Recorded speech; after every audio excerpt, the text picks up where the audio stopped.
Bonjour, je m'appelle Nicolas Laugereau-Lasserre, je suis directeur de l'ICAR dans lequel on se trouve en ce moment et je préside l'association artistique Réseau.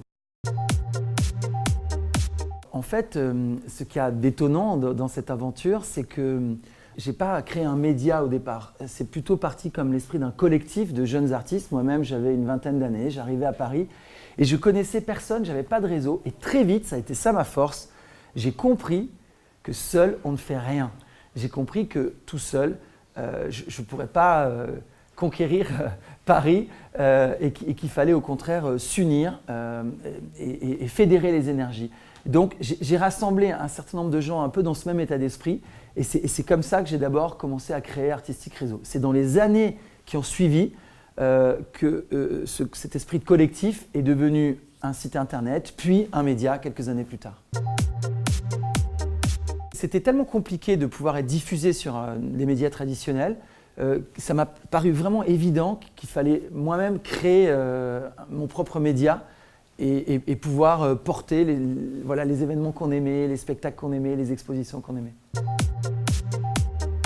Prendre son indépendance, mais surtout en réalité c'est prendre le pouvoir. On le voit aujourd'hui, 20 ans plus tard, que la quasi-entité des médias appartiennent à des groupes industriels. On peut penser que c'est philanthropique, je l'espère de temps en temps, mais on voit quand même qu'il y a un enjeu de pouvoir extrêmement fort. Et donc dans mon propre milieu, dans ce milieu de la culture, ça me paraissait essentiel de venir pouvoir porter une parole dans ce secteur. Un des secrets déjà, mais je crois que c'est assez clair aujourd'hui dans l'idée de tout le monde, mais c'est bien de le rappeler, c'est qu'on ne s'affranchit pas d'événements physiques avec le digital. Et je crois que les deux continuent de se combiner.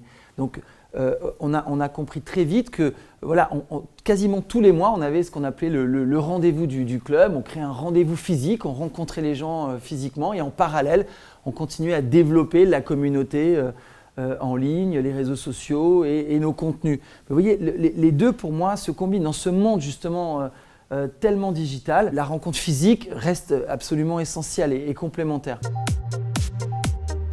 Le hasard faisait qu'on était en 2008, chute de Lehman Brothers, et là on a compris très vite qu'on n'allait pas pouvoir vivre de la publicité, que ce modèle était très compliqué. Et donc c'est à ce moment-là, 2008, c'est quand même assez tôt, il y a 10 ans, on a basculé et on a cru dans la communauté, à l'image d'un Mediapart encore aujourd'hui, qui vit de sa communauté et pas de la publicité. Presque 20 ans plus tard, effectivement, Artistique Réseau, le site, c'est devenu un véritable média. On n'est pas très nombreux dans la culture.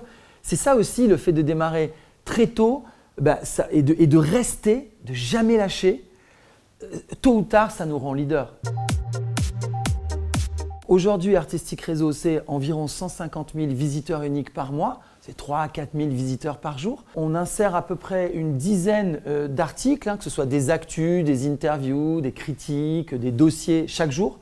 Donc une dizaine de papiers par jour, donc c'est un vrai travail. Une partie par l'équipe interne et une autre partie par une vingtaine de rédacteurs qui sont en fait des journalistes pros pour la plupart et donc des pigistes à qui on achète ce contenu. Et depuis cette année, on a embarqué mes étudiants ici de l'ICAR, en tout cas ceux qui ont choisi cette option, qui se sont portés volontaires pour ça. Et donc on a une trentaine d'étudiants de l'ICAR, donc évidemment passionnés par ce secteur de la culture, qui ont une appétence pour la littérature, des qualités rédactionnelles, et qui eux aussi produisent un certain nombre de contenus, en particulier des interviews de pros.